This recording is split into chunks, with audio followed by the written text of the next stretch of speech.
Hello प्यारे विद्यार्थियों। तो कैसे हैं आप सब। मैं उम्मीद करता हूँ आप सब बहुत अच्छे होंगे। तो आइए आज हम लोग क्लास 9 के चैप्टर 1 पढ़े थे, अब उसका एमसीक्यू आज देखने वाले हम लोग हैं। तो आज हम लोग का क्लास 9 का क्या होगा, कौन सा चैप्टर बच्चे।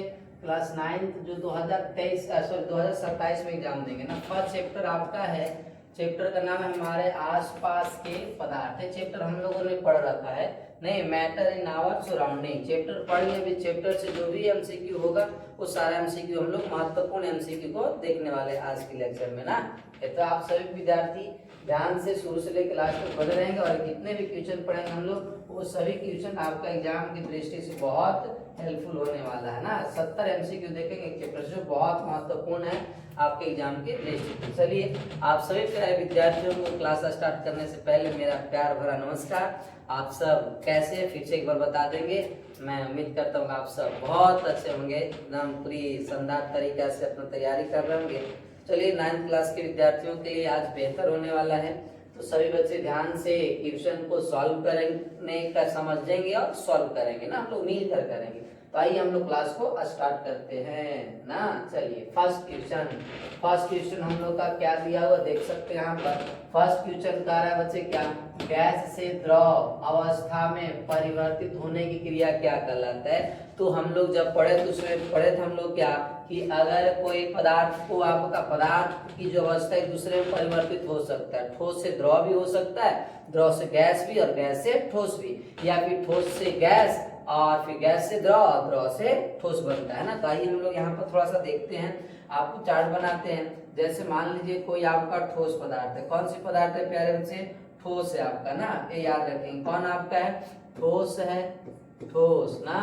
तो ठोस से हम अगर बनाना चाहते हैं क्या, द्रव, तो द्रव भी बना सकते हैं। क्या बना सकते हैं बच्चे, द्रव। अगर द्रव से आप चाहें कि गैस बना देना तो गैस भी बना सकते हैं। अब ये बनता है दूसरे में, तो उस प्रक्रिया को क्या बोला जाता है। तो प्यारे बच्चे अगर आप ठोस से द्रव बनाएंगे, ठोस से क्या बनाएंगे, अब कोई पदार्थ ठोस से द्रव में परिवर्तित हो रहा है तो उस क्रिया को, उस प्रक्रिया को बोला जाता है संगलन। क्या बोलते हैं प्यारे, संगलन बोलते हैं। और अगर द्रव से गैस बन रहा है, द्रव से क्या बन रहा है, गैस, तो इस क्रिया को बोलते हैं वाष्पीकरण। क्या बोलते हैं प्यारे बच्चे, वाष्पीकरण, वाष्पीकरण बोलते हैं ना। ये याद रखेंगे कि अगर कोई पदार्थ द्रव से गैस में परिवर्तित हो रहा है तो उस प्रक्रिया को क्या बोलते हैं, वाष्पीकरण। और अगर कोई पदार्थ को आप गैस से किस में कन्वर्ट कर रहे हैं, ठोस में, तो इस प्रक्रिया को बोलते हैं निक्षेपण। क्या बोलते हैं प्यारे बच्चे, निक्षेपण बोलते हैं ना। ये ध्यान से समझेंगे। इसके बाद अब हम लोग यहाँ से फिर चेंज करेंगे एक दूसरे में ना, तो एक दूसरे में चेंज करेंगे तो आपका क्या होगा, अब ठोस से गैस, तो जब भी अगर कोई पदार्थ ठोस है वो सीधे गैस में बदल रहा है तो उस प्रक्रिया को बोलते हैं ऊर्ध्वापातन। क्या बोलते हैं प्यारे बच्चे, ऊर्ध्वापातन बोलते हैं ना। क्या बोलते हैं, ऊर्ध्वापातन बोला जाता है। याद रखेंगे कि अगर कोई ठोस को सीधे गैस में बदल रहा है तो उस प्रक्रिया को ऊर्ध्वापातन, और अगर गैस से द्रव बना रहे हैं तब इसको बोलते हैं हम लोग संघनन। क्या बोलते हैं प्यारे बच्चे, संघनन बोला जाता है। क्या बोला जाता है, संघनन। और अगर द्रव से ठोस बनाते हैं तब उसको बोला जाता है क्या, जमना। क्या बोलते हैं, जमना। तो ये आपका बच्चे है 6 प्रक्रिया ना। तो यहाँ पर अब इसमें से किसी के बारे में भी आपसे अगर पूछे तो आप बेहिचक या बिना हिचकिचाए आप अपने कॉन्फिडेंस के साथ जवाब दे सकते हैं।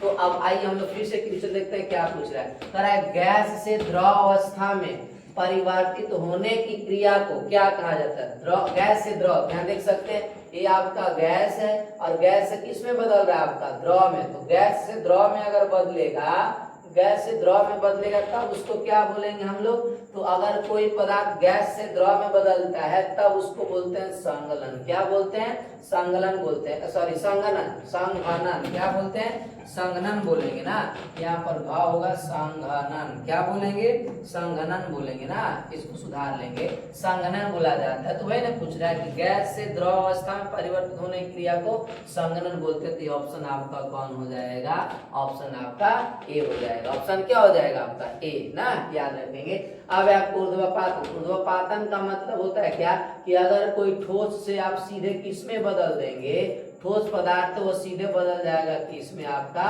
गैस में, तो उसको बोलते हैं ऊर्ध्वपातन कहा जाता है ना। यानी कि ठोस पदार्थ, जब कोई ठोस पदार्थ द्रव अवस्था में आए बिना सीधे गैस में परिवर्तित हो जाता है तो उस प्रक्रिया को क्या बोलते हैं, ऊर्ध्वपातन। और विसरण का मतलब क्या होता है, जब कोई गैस स्वतः ही क्या हो जाता है, फैल जाता है, तो उस प्रक्रिया को बोलते हैं हम लोग क्या, विसरण। और संपीड़न का मतलब क्या होता है कि जब भी कोई पदार्थ होता है उसको अगर दबाएंगे, दबाने पर क्या होता है, वो दबता है, तब उसको बोला जाता है कि संपीड्य। जैसे गैस, तो गैस के कण एक दूसरे के काफी दूर दूर होते हैं, अब उसे हम लोग क्या करते हैं, बाहर से दाब लगाते हैं तो दबता है, यानी कि गैस जो है वो कैसा है, संपीड्य है। कैसे पदार्थ है, संपीड्य है बच्चे ना।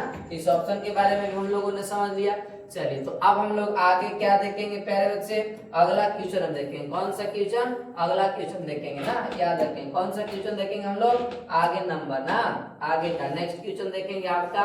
तो फर्स्ट क्वेश्चन था और अब हम लोग देखेंगे सेकेंड क्वेश्चन ना, ये याद रखेंगे। तो इसका ऑप्शन ए यानी संगणन हो जाएगा। चलिए तो अब आगे हम लोग नेक्स्ट क्वेश्चन देखते हैं। सेकेंड नंबर क्या कर रहा है, सेकेंड नंबर को देखिए आप लोग, जल पेट्रोल, जल है पेट्रोल है स्प्रीट के वाष्पीकरण का दर की सही क्रम चुने। अब ये तीनों के तीनों पदार्थ कैसे हैं, वाष्पीकृत पदार्थ है, सबके सब वाष्पशील है ना। तो अब कह रहा है कि इसकी वाष्पीकरण का दर, आपका दर की सही क्रम क्या है, मतलब कौन सबसे ज्यादा आपका जल्दी वाष्पीकृत होगा, फिर उसके बाद कौन, उसके बाद इसका सही क्रम बताना है। तो यहाँ पर आप देख सकते हैं सबसे ज्यादा जो आपका वाष्पशील पदार्थ है, वाष्पीकरण होता है, वो किसका होता है, आपका पेट्रोल का, इसके बाद स्प्रीट का, इसके बाद आपका होता है जल का। यानी ये तीनों में जल सबसे कम, जल की जो वाष्पीकरण का दर होगा वो सबसे कम होगा, और सबसे ज्यादा जो होगा वो किसका होगा, आपका पेट्रोल का होगा बच्चे ना। तो यहाँ पर जो ऑप्शन आपका ये क्या होगा कि सबसे ज्यादा जो आपका वाष्पीकरण का दर होगा वो पेट्रोल का, किसका होगा प्यारे बच्चे, पेट्रोल का होगा ना। इसके बाद आपका क्या होता है, स्प्रीट का, किसका होगा प्यारे बच्चे, स्प्रीट का होगा। इसके बाद आपका होता है किसका, जल का, यानी जल का जो वाष्पीकरण का दर इन तीनों की अपेक्षा आपका क्या होगा, कम होगा। तीनों में क्या होगा, आपका कम होगा। इसके बाद स्प्रीट का कम, इसके बाद आपका होता है पेट्रोल का ना, ये याद रखेंगे। इसीलिए तो कहा जाता है कि पेट्रोल या नेफ्थलीन को हम अपने जब हथेली पर रखते हैं तो वह तुरंत क्या हो जाता है, वाष्पीकृत हो जाता है। क्योंकि पेट्रोल एक आपका तीव्र वाष्पशील पदार्थ है, और जैसे हम अपने हथेली पर रखते हैं तो पेट्रोल क्या होता है, वो हमारे हाथ से और अगल बगल से ऊष्मा को अवशोषित करता है और तेजी से वह क्या हो जाता है, वाष्पीकृत होता है। और यही कारण है कि हमारे हथेली पर पेट्रोल रखने पर कैसा महसूस होता है, ठंडक महसूस होता है बच्चे ना। तो ये आप देख सकते हैं इस तरह का है कई क्रम आपका, हाँ सी ऑप्शन, यानी कि ऑप्शन सी आपका क्या हो जाएगा, सही हो जाएगा ना। ऑप्शन सी आपका क्या हो जाएगा, सही हो जाएगा प्यारे बच्चे। पेट्रोल सबसे ज्यादा, पेट्रोल के वाष्पीकरण का दर क्या होगा आपका ज्यादा, इसके बाद स्प्रीट, इसके बाद किसका होगा, जल का होगा। क्लियर है ना, चलिए आगे। चलिए तो अब हम लोग नेक्स्ट क्वेश्चन देखते हैं। थर्ड नंबर क्वेश्चन क्या करे होगा आपका कि वाष्पीकरण की गुप्त उष्मा क्या है, वाष्पीकरण गुप्त उष्मा, वाष्पीकरण के लिए आवश्यक उष्मा नहीं, वाष्पीकरण करने में प्रयुक्त उष्मा नहीं, वाष्पीकरण क्रिया में मुक्त होने वाली गुप्त उष्मा नहीं सर। तो आपका क्या होगा, क्वथनांक पर 1 केजी द्रव को वाष्पित होने में अवशोषित उष्मा को ही क्या बोलते हैं हम लोग, वाष्पीकरण की गुप्त उष्मा कहते हैं। तो यानी ऑप्शन नंबर कौन सही होगा भाई आपका, ऑप्शन नंबर सही होगा आपका डी, यानी कि क्वथनांक पर 1 केजी द्रव को वाष्पित होने में अवशोषित उष्मा ना, याद रखेंगे। चलिए तो अब आगे चलते हैं हम लोग। अगला क्वेश्चन क्या करे बाबू, निम्न में किस तापक्रम पर जल द्रव अवस्था में रहता है। आपका तापमान दिया हुआ है, बता रहा है कि जल कौन सी तापमान पर बबुआ द्रव अवस्था में रहता है ना। तो अगर बाबू आपका जल का 0 डिग्री तापमान हो तो ये आपका क्या रहता है, बर्फ, क्या रहता है, बर्फ बन जाता है, यानी कि ठोस अवस्था में रहता है। कौन सी अवस्था में, ठोस। अगर यही आपका 0 से ज्यादा हो गया ना तो आपका ये जैसे मान लो कि 1, 10, 20, 30 जो भी होगा आपका होगा, मतलब 0 डिग्री से ज्यादा, 0 डिग्री सेल्सियस से क्या होगा, ज्यादा होगा नहीं, और से लेकर के आपका 100 डिग्री सेल्सियस तक आपका क्या रहेगा, द्रव। और अगर जैसे 100 डिग्री सेल्सियस हो गया तो यह भाप बनना शुरू हो जाता है, यानी कि आपका क्या रहेगा बबुआ, गैस। तो याद रखेंगे 0 डिग्री से 100 डिग्री के बीच में अगर तापमान हो तब वो कौन सी अवस्था में रहेगा, द्रव में। अगर 100 डिग्री सेल्सियस हो तो आपका क्या, कौन सी अवस्था में, गैसीय अवस्था में, जिसको जल वाष्प बोलेंगे हम लोग ना, क्या बोलेंगे, जल वाष्प बोला जाता है। तो ये ध्यान रखें। और 0 डिग्री सेल्सियस पर बर्फ यानी ठोस अवस्था में। तो हम लोग से क्या पूछा है कि निम्न में किस तापक्रम पर जल द्रव अवस्था में रहता है, -5 डिग्री सेल्सियस नहीं, -5 डिग्री सेल्सियस पर आपका क्या रहेगा, ये द्रव अवस्था, अरे सॉरी ठोस अवस्था में, क्योंकि बर्फ रहेगा। 120 डिग्री पर ये तो आपका जलवाष्प में गैसीय अवस्था में, 105 पर भी आपका गैसीय अवस्था में, लेकिन 20 डिग्री सेल्सियस जो 0 और 100 के क्या चाहिए बीच में है, यानी कि 20 डिग्री सेल्सियस तापमान पर आपका जो जल है बबुआ वो द्रव अवस्था में रह सकता है। हाँ, कितने डिग्री सेल्सियस पर, 20 डिग्री सेल्सियस पर। क्लियर है, चले आगे। चलिए आगे हम लोग देखते हैं बबुआ 5वां नंबर। कह रहा है किसी ठोस के इकाई द्रव्यमान को द्रव अवस्था में बदलने, द्रव अवस्था में बदलने में बिना ताप बदलने जितनी उष्मा लगती है वह उस ठोस का कहलाता है। द्रवन उष्मा, वाष्पन उष्मा, वाष्पीकरण, और फिर इनमें से कोई नहीं आपको बताना है कौन सा होगा। किसी ठोस के इकाई द्रव्यमान को ना द्रव अवस्था में बदलने में, मतलब कि ठोस से किस में, द्रव अवस्था में बदलने में बिना ताप बदले जितनी उष्मा लगती है वह उस ठोस का कहलाएगा। द्रवन उष्मा, वाष्पन उष्मा, वाष्पीकरण, इनमें से कोई नहीं। तो कौन होगा आपको बताना है कौन सा होगा। तो यहाँ पर आपका आंसर होगा बाबू क्या, द्रवन उष्मा। कौन सी उष्मा, द्रवन उष्मा होगा आपका। ठोस का कौन सा उष्मा कहलाएगा, द्रवन उष्मा कहलाएगा ना, ये याद रखेंगे। चलें आगे अब। चलिए तो आगे आपका है कौन सा, आपका 6 नंबर क्वेश्चन। निम्न, आप 6 नंबर का है, निम्न में कौन वाष्पीकरण को प्रभावित नहीं करता है। द्रव का क्वथनांक, द्रव की सतह का क्षेत्रफल, वायु की गति, वायु का घनत्व। तो अब यहाँ पर हम लोग से पूछ रहा है क्या कि निम्न में मतलब नीचे दिया वाष्पीकरण को प्रभावित नहीं करता, वाष्पीकरण को प्रभावित नहीं करेगा। तो द्रव का क्वथनांक ये भी प्रभावित करेगा। द्रव की सतह का क्षेत्रफल, अगर सतह का क्षेत्रफल बढ़ जाता है, नहीं अगर फैल जाता है द्रव तो वो जल्दी वाष्पीकृत हो जाता है, वाष्पीकरण का दर क्या हो जाता है, बढ़ जाता है। तो ये भी प्रभावित कर सकता है। वायु की गति, आप देखिए वायु की गति अगर तेज है तो वाष्पीकरण का दर भी क्या हो जाता है, तेज हो जाता है। अगर वायु की गति अगर कम है तो वाष्पीकरण का दर भी क्या हो जाता है, कम हो जाता है। यानी ये भी प्रभावित कर रहा है। नहीं करेगा कौन, वायु का घनत्व, यानी कि ऑप्शन कौन सही हो जाएगा आपका बबुआ, आपका ऑप्शन नंबर हो जाएगा सही आपका डी। कौन हो जाएगा बाबू, डी ऑप्शन नंबर आपका सही हो जाएगा। क्लियर है ना। चलिए आगे चले हम लोग। चलिए तो आगे आपका कह रहा है क्या बबुआ कि पदार्थों के विसरण, कौन सा, पदार्थों के विसरण की दर के लिए कौन सा क्रम सही है। अब यहाँ पर पूछ रहा हम लोग से क्या कि आपका पदार्थ जानते हैं, इसमें विसरण की दर के लिए कौन सा प्रकार सही। तो अब सबसे पहले विसरण का मतलब क्या होता है सर, विसरण क्या नहीं पता हम लोग को। तो विसरण का मतलब होता है प्यारे बच्चे, विसरण ना, विसरण का मतलब होता है क्या कि जब भी कोई गैस स्वतः अपने आप क्या हो जाता है, चारों तरफ क्या हो जाता है, फैल जाता है, तो उस क्रिया को बोलते हैं क्या हम लोग, विसरण कहते हैं। तो याद रखेंगे गैस को स्वतः नहीं फैलने की प्रक्रिया को क्या बोला जाता है, आपका विसरण कहा जाता है। अपने आप क्या हो जाता है, फैलता है, यानी उस क्रिया को क्या बोलते हैं, विसरण कहा जाता है। तो इसमें ज्यादा फैलता कौन है आपका, गैस ज्यादा फैलता है। नहीं, गैस में विसरण की गति क्या होता है आपका, ज्यादा होता है। गैस में क्या होता है प्यारे बच्चे, ज्यादा होता है। इसके बाद द्रव होगा, इसके बाद आपका क्या होगा, ठोस। यानी ठोस अपने आप फैलता नहीं है। अगर गैस कहीं से लीक कर रहा है तो कुछ दूर से ही उसका गंध हमारी नाकों तक आ जाता है, लेकिन आपका ठोस द्रव का गंध जल्दी नहीं पहुंचता है ना, ये याद रखेंगे। तो गैस का विसरण ज्यादा, फिर द्रव का, इसके बाद आपका किसका होगा, ठोस का। तो आप देख सकते हैं ऑप्शन में कौन सही होगा आपका, ऑप्शन में देख सकते ए, यानी गैस का ज्यादा है, इसके बाद द्रव का, इसके बाद क्या चाहिए ठोस का, यानी ऑप्शन नंबर कौन ए आपका सही हो जाएगा। क्लियर है ना, ये याद रखेंगे। चले आगे, अब चलिए आगे हम लोग देखते हैं आपका 1 नंबर क्वेश्चन। कह रहा है बाबू क्या, वह प्रक्रिया जिससे ईतर की गंध वायु में चारों ओर फैल जाती है कहलाती है। ईतर क्या है बाबू, ईतर एक प्रकार का गैस है ना, जो कि अभी आप लोगों को बताया हमने क्या कि गैस में जो होता है बाबू वो आपका गैस में क्या होता है आपका विसरण की क्रिया होती है गैस में ना, गैस अपने आप क्या हो जाते हैं फैल जाते हैं, उस क्रिया को विसरण बोलते हैं। यहाँ ऑप्शन कौन होगा, वाष्पन नहीं विसरण, हाँ कौन सी ऑप्शन हो जाएगा आपका विसरण सही हो जाएगा। संघनन नहीं होगा, संघनन आपका कहाँ होता है, गैस से द्रव बनने की प्रक्रिया को बोलते हैं संघनन ना, ये चीज है। और द्रवण भी नहीं होगा आपका, नहीं ये चीज, तो ऑप्शन कौन सही हो जाएगा आपका बी ऑप्शन सही हो जाएगा। क्लियर है, चलिए आगे।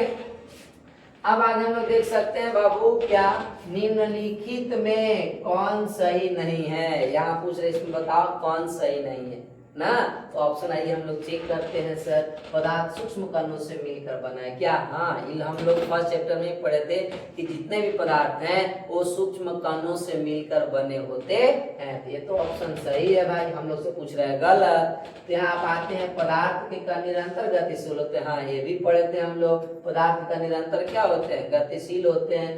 ठोस पदार्थ का घनत्व द्रव से अधिक होता है, हाँ ठोस का जो घनत्व ज्यादा होता है, इसके बाद द्रव का, इसके बाद गैस का, यानी गैस का घनत्व सबसे कम होता है ना ठोस द्रव की अपेक्षा, तो ये भी ऑप्शन सही है। अब नीचे आते हैं ठोस पदार्थ का संपीड्यता, नहीं संपीड्यता है ना, द्रव से अधिक होता है, नहीं भाई ठोस जो होता है वो असंपीड्य होता है, संपीड्य होता ही नहीं है ना।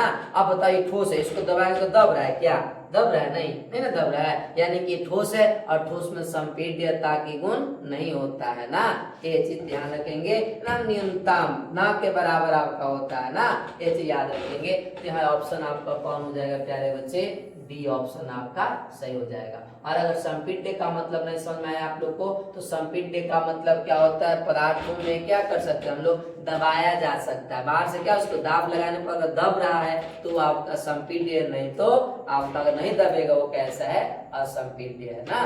तो आपका ठोस पदार्थ का संपीड्य द्रव से अधिक नहीं होता, कम होता है ना, ये ध्यान रखिए। तो ऑप्शन कौन आपका सही हो जाएगा सर, डी ऑप्शन आपका सही हो जाएगा। चलिए आगे, अब चलिए तो नेक्स्ट क्वेश्चन देखते हैं हम लोग।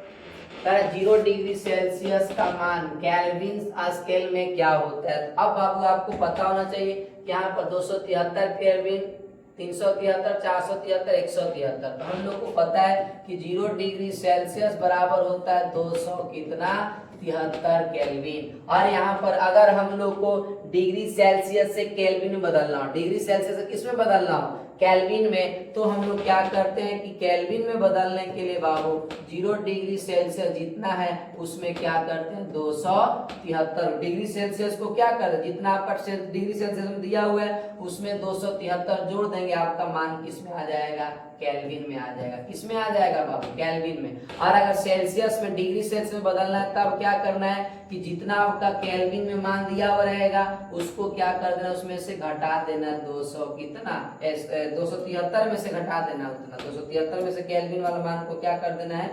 273 में से आपको क्या करना है, केल्विन का जो मान है उसको घटा देना है, आपका क्या आ जाएगा, डिग्री सेल्सियस। क्या आ जाएगा, डिग्री सेल्सियस। दोनों फार्मूला याद रखेंगे आप लोग ना।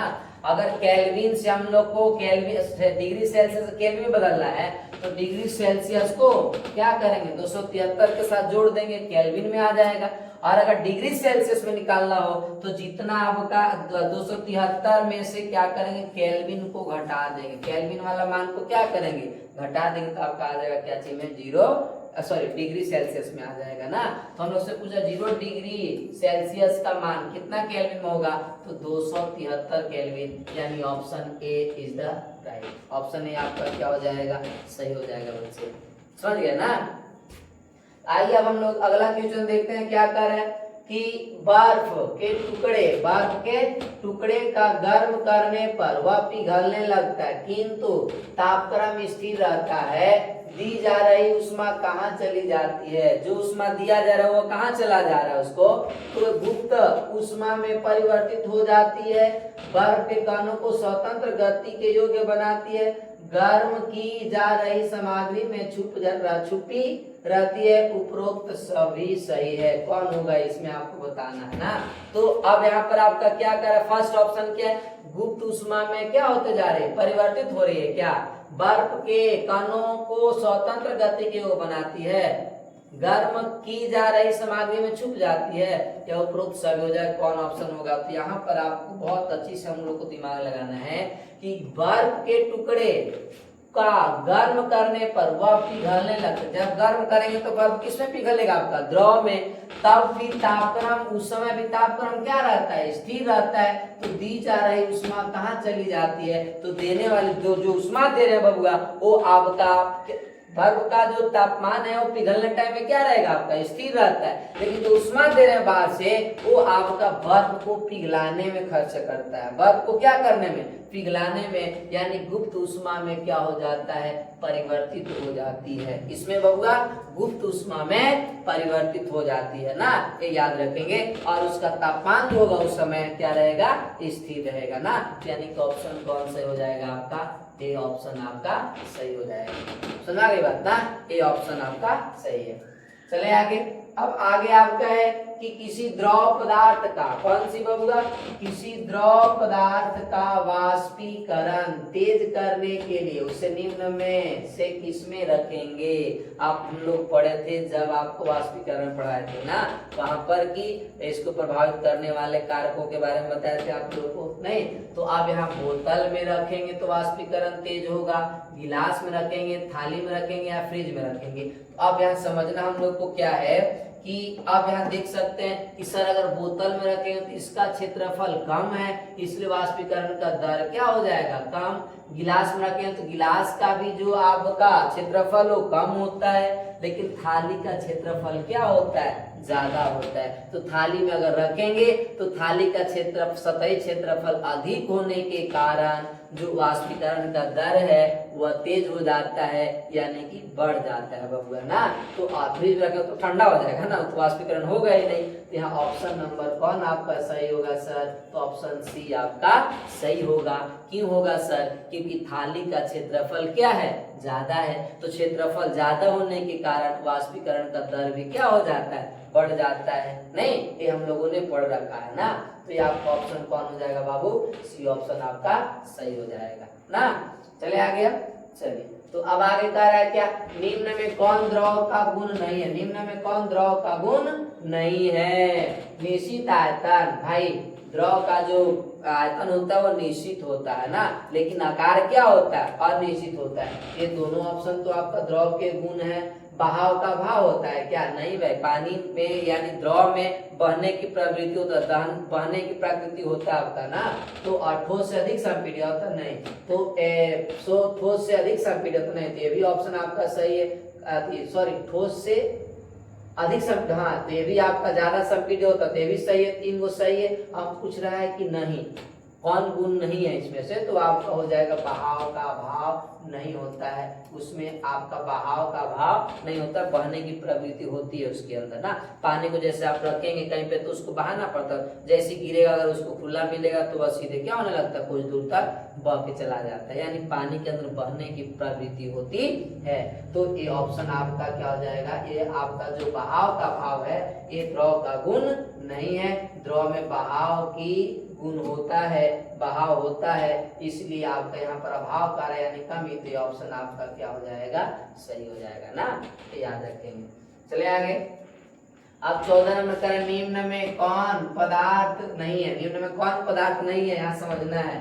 बालू, हवा, बादल, सूर्य का प्रकाश। तो आपका क्या है बाबू, बालू तो आपका ऑलरेडी पदार्थ है, हवा भी पदार्थ है क्योंकि हवा विभिन्न प्रकार की गैसों से मिलकर बना हुआ है, जैसे नाइट्रोजन, हाइड्रोजन, कार्बन डाइऑक्साइड, नहीं धूल कण आदि से मिलकर बना हुआ है। तो हवा तो है आपका, बादल में, क्योंकि बादल किससे बनता है आपका बबुआ, नीचे जल में जो आपका पानी जो जल जमा होता है वह वाष्पीकृत होकर कहाँ जाता है आपका, वाष्प में बदल करके आपका ऊपर चला जाता है, वहां जाने के बाद ठंडा होकर के बादल का रूप लेता है, जिसको हम लोग क्या बोलते हैं, फिर बादल टकराते आपस में तो आपका पानी के रूप में, वर्षा के रूप में पृथ्वी पर गिरते, इसको जिसको हम लोग जलचक्र बोलते हैं। तो बादल भी आपका होगा लेकिन सूर्य का प्रकाश आपका नहीं होगा, यानी ऑप्शन आपका कौन हो जाएगा, डी, सूर्य का प्रकाश। ये पदार्थ नहीं है। क्यों नहीं है कि पदार्थ का बोल देते कि पदार्थ 10 किलो आपका सूर्य का प्रकाश है, 20 किलो सूर्य का प्रकाश है, नहीं ना, यानी कि उसका द्रव्यमान नहीं कोई होता है ना, ये याद रखिएगा। तो यहाँ पर आपका क्या होता है, सूर्य का प्रकाश पदार्थ नहीं है।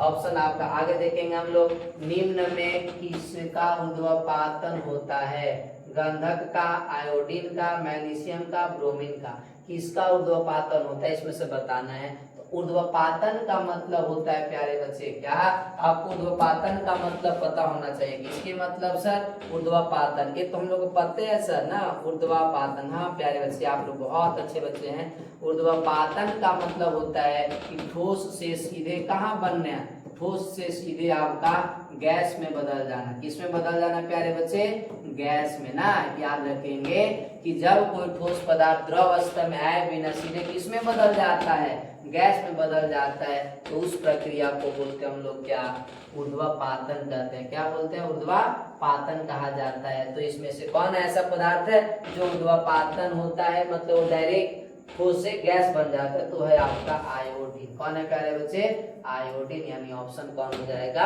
बी ऑप्शन आपका सही हो जाएगा। समझा गई बात ना।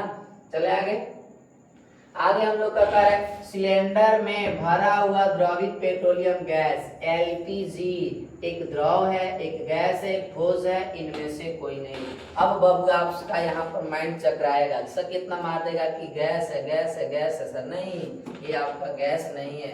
क्या नहीं है, गैस नहीं है। तो आपका क्या है सर, तो आपका क्या है, ये आपका एक ठोस है कि द्रव है कि गैस है, क्या है, तो ये आप याद रखेंगे द्रव। क्या है बबुआ, द्रव है ना। याद रखेंगे जब सिलेंडर में एलपीजी को भरा जाता है तो उसका दाब अधिक होता है, उसमें अधिक दाब लगा करके एलपीजी गैस को सिलेंडर में भरा जाता है, और दाब अधिक होने के कारण गैस किस में बदल जाते हैं बबुआ, द्रव में। तो एलपीजी सिलेंडर के अंदर द्रव के रूप में रहता है, और वही जब सिलेंडर से बाहर निकलता है, जब हम लोग खाना बनाने के लिए खोलते हैं, बाहर निकलता है तो वह द्रव से तुरंत किस में बदल जाता है, गैस में, और गैस में बदल करके क्या होता है, जलता है ना। तो आपसे पूछे सिलेंडर के बाहर एलपीजी आपका जैसे जलने पर होता है तो कौन सी अवस्था में, तो वो गैस के रूप में रहेगा। लेकिन सिलेंडर में, अगर सिलेंडर के अंदर है तो आपका कौन सी अवस्था में रहता है, द्रव अवस्था में रहता है। सिलेंडर में जब तक भरा हुआ है ना तो द्रव अवस्था में रहता है प्यारे बच्चे, समझ गए ना। चलिए तो आगे चलते हम लोग। आगे आपका निम्न में कौन ऊर्ध्वपातित नहीं है, यहाँ पर ऊर्ध्वपातित नहीं है, गंधक, आयोडीन, औषधर, कपूर, कौन नहीं है। तो यहाँ पर आपका आयोडीन भी है, ये भी ठोस से सीधे गैस में बदल जाता है। नौसादर, ये भी आपका सीधे गैस में बदल जाता है ठोस से। कपूर को तो आप लोग जान ही रहे ना, कपूर को जलाएंगे सीधे जलने लगता है और ठोस से गैस में बदल जाता है। ये तो तीनों के तीनों आपका क्या है, सही है। लेकिन हम लोग से पूछ रहा है क्या चीज, नहीं ऊर्ध्वपातित नहीं होता है। तो कौन नहीं होता है सर, गंधक, यानी ऑप्शन ए आपका सही हो जाएगा। सुना गई बात ना।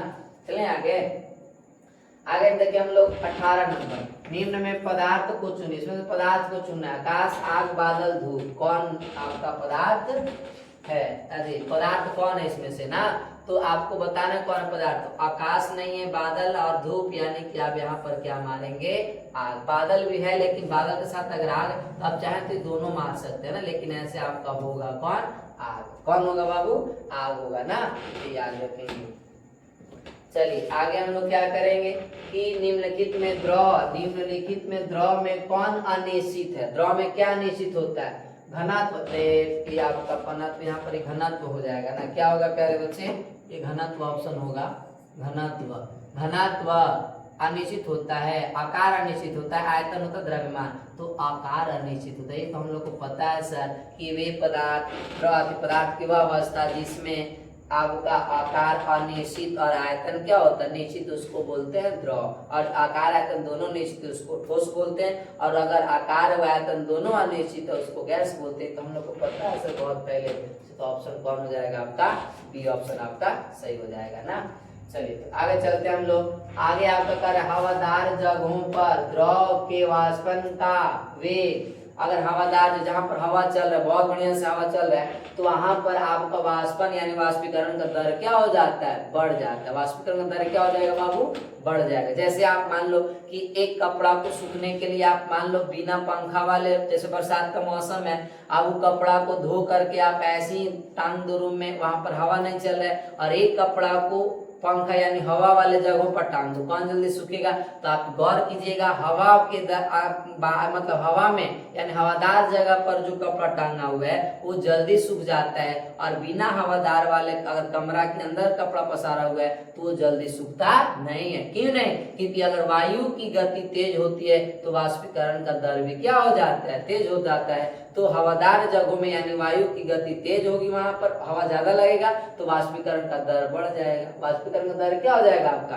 बढ़ जाएगा, यानी द्रव तेजी से किस में बदल जाएगा आपका, वाष्प में, और कपड़ा आपका क्या हो जाएगा, सूख जाएगा, यानी कि आपका क्या हो जाता है, बढ़ जाता है। ऑप्शन कौन हो जाएगा आपका, बी नंबर सही हो जाएगा ना।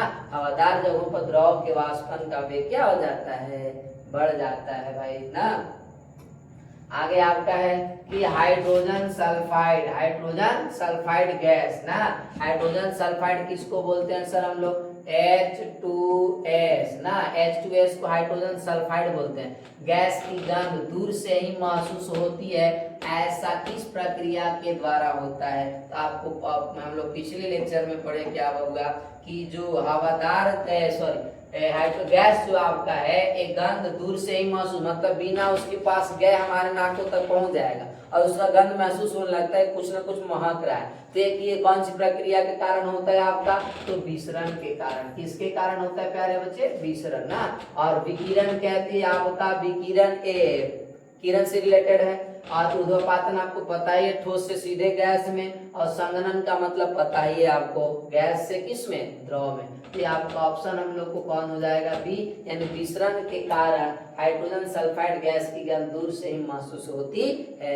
अब हम बोलेगा सर हाइड्रोजन सल्फाइड का केवल नहीं रे प्यारे बच्चे, कोई भी गैस का गंध हमें दूर से महसूस होती है, कौन सी प्रक्रिया के कारण, विसरण के कारण। किसके कारण, विसरण के कारण। समझा गई बात ना। चलिए अब हम लोग आगे देखते हैं भाई कि गर्म करने पर पदार्थ के ठोस अवस्था से सीधे कौन सी गैसीय अवस्था में चले जाने की क्रिया क्या कहलाती है। तभी तुरंत हम लोगों ने देखा कि अगर कोई ठोस है, ठोस से सीधे किस में बदल रहा है, गैस में, तो आपका क्या हो जाएगा, तो हो जाएगा सर ऊर्ध्वपातन। इसको तो हम लोग जानते ही हैं सर ना, बहुत अच्छी बात है, आप जानते हैं तो बहुत अच्छा बात है ना। चलिए तो अब यहाँ पर आपका ऑप्शन नंबर सी सही हो जाएगा ना। इसके बाद आगे हम लोग का वाष्पन की प्रक्रिया से उत्पन्न होती। अब देखो भाई वाष्पन की प्रक्रिया से क्या उत्पन्न होती है ना, तो जितना ज्यादा वाष्पीकरण की दर होगा तेज, उतना ही ज्यादा ठंडक महसूस होता है। तो हम लोगों ने पढ़ा था कि वाष्पीकरण के कारण ही क्या होती है, शीतलता होती है। वाष्पीकरण के कारण क्या होता है, शीतलता, यानी कि ठंडक महसूस होगा। ऑप्शन कौन हो जाएगा आपका, बी ऑप्शन सही हो जाएगा। क्लियर है ना। चलिए आगे चलते हम लोग। निम्न में कौन सबसे अधिक संपीड्य है, हवा, जल, लकड़ी, लोहा। तो आपको पता है बाबू कि संपीड्य का मतलब होता है जिसको हम लोग ज्यादा दबा सकते हैं ना। तो गैस अगर हो तो गैस में के जो कण होते हैं उनकी कण एक दूसरे काफी दूर दूर होते हैं, तो उस ज्यादा संपीड्य होता है कि उसको दबाने पर वो दब जाता है ना, एक उसके अंदर संपीड्यता गुण ज्यादा होता है। तो इसमें आपका हवा होगा, जल होगा, लकड़ी होगा, लोहा। लकड़ी लोहा ये दोनों तो आपका ठोस है, दोनों क्या है बबुआ, ठोस है। तो ठोस के अंदर संपीड्य बहुत कम होता है, और जल के अंदर संपीड्य होता है लेकिन आपका गैस के कम। तो गैस हवा आपका कौन सी स्टेट में इसको माना जाता है, गैसीय अवस्था में। कौन सी अवस्था में, गैसीय अवस्था में, यानी कि गैस का जो संपीड्य वो क्या होता है, ज्यादा। तो आपका हवा हो जाएगा ऑप्शन ए ना, यानी हवा का संपीड्य ये 3 की अपेक्षा जल लकड़ी लोहा की अपेक्षा ज्यादा होगा। सुना गई बात ना, क्योंकि हवा किसका मिश्रण है, गैसों का मिश्रण है, गैसों से बना हुआ है ना, ये ध्यान रखेंगे। चलिए आगे हम लोग, अब आगे आपका है कि कणों के बीच का आकर्षण बल किसमें सबसे अधिक होता है। अब यहाँ पर पता होगा आपके प्यारे बच्चे कि जितने भी आपका ठोस होते हैं, ठोस या द्रव, ठोस हो गए, द्रव हो गए, और एक आपका क्या होता है, गैस। तो इसमें आपको पता होगा कि जो कण होते हैं, नहीं ये आपका कण, तो ठोस के कण एक दूसरे के काफी नजदीक होते हैं, दूसरे के क्या होते हैं आपका काफी नजदीक, यानी सटे हुए होते हैं। क्या होते हैं प्यारे बच्चे, एक दूसरे में चिपके हुए रहते हैं, पूरा एकदम करीब सटा हुआ रहता है ना, यानी कि इस कणों के बीच में आकर्षण बल क्या है, ज्यादा। द्रव के कण ठोस की अपेक्षा हल्का दूर होते हैं, हल्का क्या होते हैं, दूर होते हैं बाबू, हल्का दूर होते, उतना ज्यादा नहीं। लेकिन गैस जो है बबुआ, इसके कण एक दूसरे के काफी दूर होते हैं ना। अब इसका भी कारण बता रहे हैं, तीनों का क्या क्या कारण है। तो अब यहाँ पर है बाबू क्या कि हम लोग इसमें आकर्षण बल अधिक होता है, तो अब यहाँ देख सकते हैं कि ठोस के कण एक दूसरे के काफी नजदीक है, यानी कि कह सकते हैं ठोस के कण एक दूसरे के काफी नजदीक सटा हुआ, मतलब इसमें आकर्षण बल ज्यादा है। आकर्षण बल क्या है बाबू, आकर्षण बल जो होगा वो आपका अधिक होगा। आकर्षण बल क्या होगा आपका अधिक, यानी कि उच्चतम होगा। क्या होगा प्यारे बच्चे, उच्चतम। और द्रव के अंदर जो आकर्षण बल होता है, आकर्षण बल वो क्या होगा प्यारे बच्चे, ये आपका इससे थोड़ा कम होता है। इससे क्या होता है आपका कम होता है, मतलब ठोस की अपेक्षा द्रव के कणों के बीच लगने वाले आकर्षण बल कम होता है। और अगर गैस में आ जाए तो गैस में आकर्षण बल जो होता है प्यारे बच्चे, नहीं कणों के बीच जो आकर्षण बल होता है वह निम्न होता है, अर्थात 9 के बराबर होता है। यही कारण है कि गैस के कण एक दूसरे के काफी क्या होते हैं, दूर होते हैं ना। तो यहाँ पर हम लोग से क्या पूछ रहा है कि आकर्षण बल किसमें सबसे अधिक होता है, तो ठोस में सबसे अधिक होता है ना। अब ठोस पदार्थ जो होगा उसमें आकर्षण बल ज्यादा होगा, इसीलिए ठोस के कण एक दूसरे के काफी नजदीक होते हैं, और यही कारण है कि ठोस ज्यादा कठोर होता है। तो ऑप्शन हो जाएगा क्या, ठोस, यानी कि ऑप्शन ए आपका सही हो जाएगा। ऑप्शन ए क्या हो जाएगा बाबू, सही हो जाएगा ना।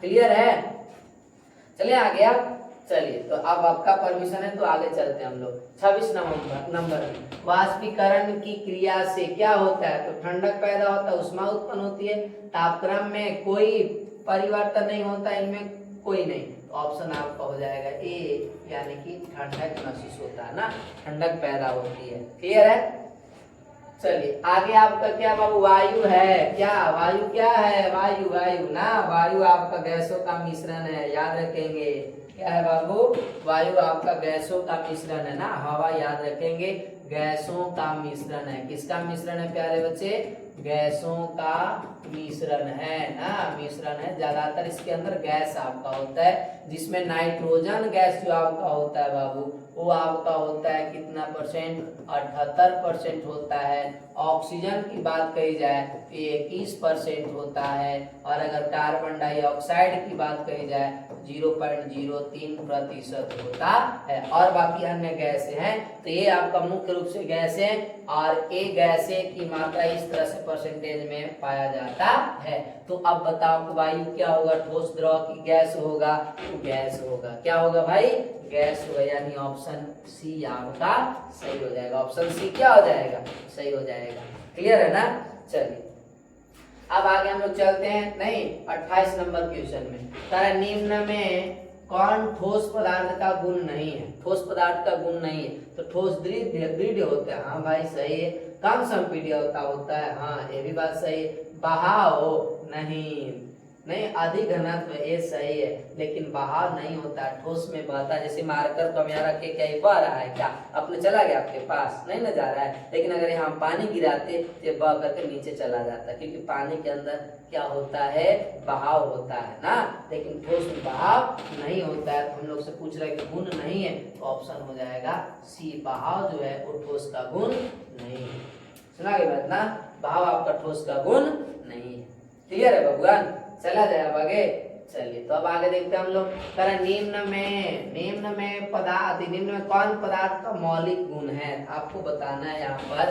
तो अब बबुआ यहाँ पर आपको समझना है थोड़ा सा क्या कि ए मौलिक गुण के बारे में, किसका, पदार्थ का। तो पदार्थ के मौलिक गुण जो होता है वो कौन होता है, द्रव्यमान, आयतन होता है, तापक्रम और दाब होता है, घनत्व और संपीड्यता होता है, ठोस, द्रव या गैस। तो आप याद रखेंगे कि जो द्रव्यमान और आयतन है ये पदार्थ का मौलिक गुण होते हैं। पदार्थ का क्या होते हैं बाबू, पदार्थ के मौलिक गुण। कौन सा गुण होते हैं प्यारे बच्चे, मौलिक गुण होता है। कौन सा गुण होता है, मौलिक गुण ना। और अगर पूछे आपसे सर तापक्रम और दाब क्या है, तो यह आपका कारक है। क्या है, कारक। पदार्थों की अवस्था को प्रभावित करने वाले क्या चीज है, आपका कारक है। क्या होगा, तापक्रम और दाब। ताप पर कौन सी है, दाब। ये पदार्थ की अवस्था को, पदार्थ की अवस्था ना, अवस्था को क्या करता है, प्रभावित करता है। क्या करता है प्यारे बच्चे, प्रभावित करता है। अब प्रभावित करने का मतलब क्या होता है सर, प्रभावित करने का मतलब अगर आप तापमान बढ़ा दिए तो आपका ठोस से क्या बन जाएगा, द्रव, और तापमान बढ़ा दिए तो आपका द्रव से क्या बन जाएगा, गैस। अब दाब भी बढ़ाने घटाने से, अगर दाब बढ़ा दिए तो गैस से द्रव बन जाएगा, और दाब बढ़ा दिए तो आपका क्या बन जाएगा बाबू, द्रव से ठोस बन जाएगा। तो ये प्रभावित करने वाले कारक हैं, ये कोई गुण नहीं है।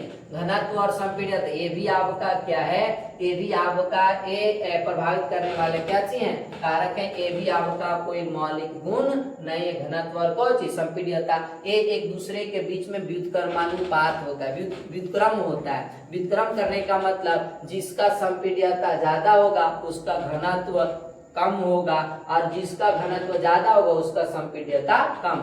जैसे में आपको क्या कहा जाए बाबू कि घनत्व, जैसे ठोस का घनत्व ज्यादा तो संपीड्य कम होता है, संपीड्यता कम होता है। गैस का घनत्व कम तो संपीड्य क्या होता है आपका, ज्यादा होता है। संपीड्य क्या होता है प्यारे बच्चे, ज्यादा होता है। समझा गई बात ना, ये ध्यान रखेंगे। तो ये भी आपका मौलिक गुण है। और ठोस और द्रव और गैस क्या है, पदार्थ की अवस्था है। पदार्थ की क्या है, पदार्थ की अवस्था। क्या है प्यारे बच्चे, पदार्थ की अवस्था है ना, ये कोई गुण नहीं है। तो हम लोग का पदार्थ का मौलिक गुण कौन हो जाएगा, तो पदार्थ का मौलिक गुण होगा वो आपका द्रव्यमान, और क्या होगा प्यारे बच्चे, आयतन। यानी कि option A is the right, option A आपका क्या हो जाएगा, सही हो जाएगा। क्लियर है, चलें आगे। चलिए सर, तो अब आगे चलते हैं हम लोग। आगे देखते हैं क्या कर रहा है आपका, निम्न में कौन ऊर्ध्वपातित होता है। ऊर्ध्वपातित मतलब ठोस से सीधे गैस बन जाता है। तो फास्फोरस होता है, नहीं सर ये तो नहीं होता है। सोडियम भी आपका नहीं होता है, क्योंकि फास्फोरस भी आपका क्या होता है बाबू, ये आपका पिघलता है। क्या होता है आपका, पिघल कर द्रव बनता है। फास्फोरस क्या होता है आपका, पिघलता है ना, और पिघल कर द्रव बनता है। ये भी आपका सोडियम भी क्या होता है, ये पिघलता है। क्या होता है प्यारे बच्चे, पिघलता है, लेकिन गैस में सीधे नहीं परिवर्तित हो जाता है ना, पिघलता है। किसमें पिघलता है, ये भी द्रव में, और ये भी किस में, द्रव में ना। और शुष्क बर्फ जिसको कार्बन डाइऑक्साइड बोलते हैं हम लोग, ठोस कार्बन डाइऑक्साइड, ये बबुआ क्या सीधे आपका गैस में परिवर्तित हो जाता है। किसमें, गैस। यानी कि यही आपका हो जाएगा क्या, ऊर्ध्वपातित है। बाकी मोम को भी जब जलाएंगे तो यह क्या होता है आपका, पिघलता है। मोमबत्ती देखे ना, उसको जलाएंगे तो क्या होता है आपका, पिघलता है प्यारे बच्चे ना। यानी कि ऑप्शन सी आपका सही हो जाएगा। कार्बन डाइऑक्साइड आपका क्या, ऊर्ध्वपातित है। कि ठोस से सीधे किसमें बदल जाएगा आपका, गैस में बदल जाएगा। किसमें बदल जाएगा, गैस में। इसलिए ऑप्शन आपका सी सही हो जाएगा ना। क्लियर, तो चल दिए हम लोग आगे। अब आगे देख सकते हैं यहाँ पर, निम्न में कौन पदार्थ सामान्य अवस्था नहीं है। पदार्थ का सामान्य अवस्था नहीं है, तो अवस्था नहीं है भाई। तो पदार्थ का सामान्य अवस्था तीन ही होता है, ठोस, द्रव, गैस। बाकी आपका दो अवस्था और है, जैसे एक बोस आइंस्टीन कंडेंसेट और एक आपका प्लाज्मा अवस्था होता है। ये दोनों अवस्था जो है ये आपका सामान्य अवस्था नहीं होता है। तो सामान्य अवस्था कौन होते हैं, तो तीन ही होता है। वो कौन कौन, एक ठोस, द्रव और कौन होता है आपका गैस। तो हम लोग से पूछ क्या रहा है कि सामान्य अवस्था नहीं है, तो आपका प्लाज्मा सामान्य अवस्था नहीं है। इसलिए ऑप्शन कौन हो जाएगा बाबू आपका, ऑप्शन ए, सॉरी डी आपका सही हो जाएगा। ऑप्शन डी आपका क्या हो जाएगा, सही हो जाएगा। क्लियर, चलिए आगे। और प्लाज्मा अवस्था किसका होता है बाबू? तो आप याद रखेंगे सूर्य का। किसका?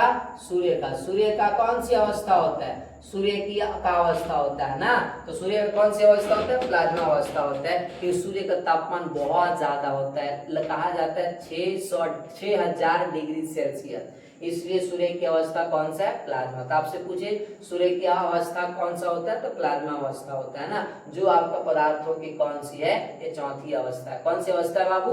चौथी अवस्था ना। चलिए आगे चलते हम लोग कि किसी खौलते हुए मतलब जान रहे हैं ना, वह द्रव का तापक्रम क्या रहता है? जब भी किसी पानी को या कोई भी चीज को अगर उसको खौलाएंगे, गर्म करेंगे, तब उस समय उसका तापमान क्या होता है? स्थिर रहता है, घटने लगता है, नहीं स्थिर रहता है, घटने लगता है, बढ़ता रहता है, इनमें से कोई नहीं। कितना बच्चों के माइंड में होगा कि सर तापमान तो बढ़ेगा, यानी कि खौल रहा है तो पूरा आपका क्या हो रहा है? खौल रहा है, मतलब कि उसका गर्म होते जा रहा है, पूरा गर्म होते जा रहा है, यानी कि उसका तापमान बढ़ जाएगा। बट ऐसा नहीं है, खौलते समय तापमान स्थिर रहता है। खौलते समय क्या होता है बाबू? तापमान स्थिर रहता है ना। जैसे कहने का मतलब है पानी को आप गर्म करेंगे तो उसका 100 डिग्री सेल्सियस आपका तापमान स्थिर रहता है, और बाकी जो ऊष्मा मिलता है वो पानी को वाष्प में परिवर्तित करने में खपत हो जाती है। नहीं, वाष्प बदलने में क्या करता है? ऊष्मा को खपत कर देता है। इसलिए कहा जाता है कि आपका जब भी कोई चीज अगर खौलता है तो उसका तापमान क्या रहता है बाबू? स्थिर रहता है। तापमान क्या रहता है? स्थिर रहता है। समझा गई बात ना? ये चीज ध्यान रखेंगे। तो अब आगे हम लोग का है क्या? निम्न में किसका घनत्व सबसे अधिक होता है? निम्न में किसका घनत्व सबसे अधिक होता है? तो आपको पता है ठोस, द्रव, गैस, प्लाज्मा। तो ठोस का घनत्व सबसे ज्यादा होता है ना। ऑप्शन ए आपका सही हो जाएगा। इसके बाद आगे चलते हम लोग। वायुमंडल में उपस्थित गैसों में वाष्प कौन है? वाष्प कौन होगा? तो आपको पता है कि वायुमंडल में ये नाइट्रोजन, ये भी आपका गैस है। नाइट्रोजन किसके रूप में रहता है आपका? पहले बच्चे गैस के रूप में। किसके रूप में रहता है? गैस। ये तो आपका गैस के रूप में रहता है, ये भी आपका गैस के रूप में रहेगा, और कार्बन डाइऑक्साइड भी किसके? गैस। लेकिन ये आपका जल जो होता है, तापमान अधिक होने के कारण नीचे जो पृथ्वी पर पानी जमा होती है, वो पानी तापमान अधिक होने के कारण वाष्प में बदल कर ना, तेज धूप होने के कारण क्या होता है? वाष्पीकृत होता है, यानी वाष्प बदलता है, और वायुमंडल में किसके रूप में? वाष्प के रूप में परिवर्तित हो जाता है, यानी कि आपका किसके रूप में रहता है? वाष्प के रूप में रहता है। इसलिए ऑप्शन आपका कौन हो जाएगा प्यारे बच्चे? डी। वही ना पूछ रहा हम लोग से, वाष्प कौन है? तो जल, यानी ये वाष्प के रूप में रहता है ना, याद रखेंगे। चलिए अब आगे। चलिए तो अब आगे चलते हम लोग। नेक्स्ट क्वेश्चन देखते हैं क्या है आपका। किस अवस्था में अणुओं की ऊर्जा क्या होती है? अधिकतम होती है। तो आप याद रखेंगे गैस के कणों की ऊर्जा क्या होती है? अधिक होती है। इसीलिए गैस के कण आपका बहुत तेजी से गति करते हैं ना। और यही कारण है कि हम लोग अगर कहीं बैठल हैं, दूर से ही गैस अगर निकल गया तो वहां से गैस हम लोग को यहाँ हमारी नाक तक पहुंच जाता है, दूर से ही पता चलने लगता है। तो गैस के कण की ऊर्जा क्या होती है? अधिक होती है ना। इसको याद रखेंगे, गैस के कण की ऊर्जा क्या होती है? अधिक होती है बाबू ना, ये याद रखेंगे आप लोग। चला जाए आगे। तो यहाँ पर आपका ऊर्जा अधिकतम किसका होगा? गैस का। किसका हो जाएगा? गैस का। क्लियर है? चलिए तो आगे हम लोग देखते हैं क्या है कि किस पदार्थ के आकृति और आयतन दोनों अनिश्चित होता है। भाई पता हम लोग को, ठोस का इसका तो निश्चित होता है, द्रव का आकार अनिश्चित, आयतन निश्चित, गैस का दोनों अनिश्चित, यानी कि ऑप्शन कौन हो जाएगा? सी आपका सही हो जाएगा। इसके बाद हम लोग इसमें आते हैं 37 में।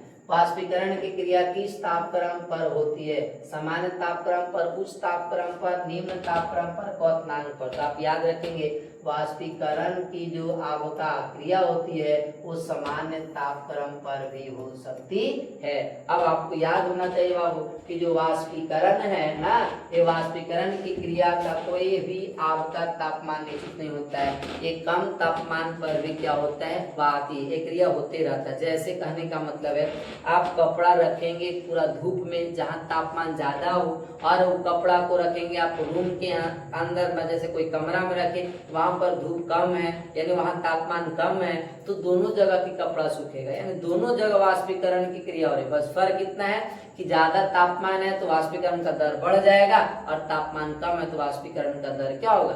धीरे धीरे होता है।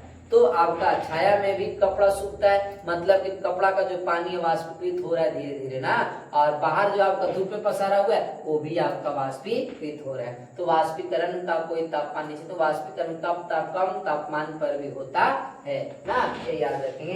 लेकिन क्वथनांक आपका ये क्या होता है, हर पदार्थ का अपना अपना क्या होता है क्वथनांक। जैसे जल का जो क्वथनांक होता है प्यारे बच्चे, वो आपका कितना डिग्री सेल्सियस होता है, 100 डिग्री। 100 डिग्री सेल्सियस जल को जब तक ऊष्मा नहीं देंगे तब तक यह वाष्प में बदलने वाला नहीं।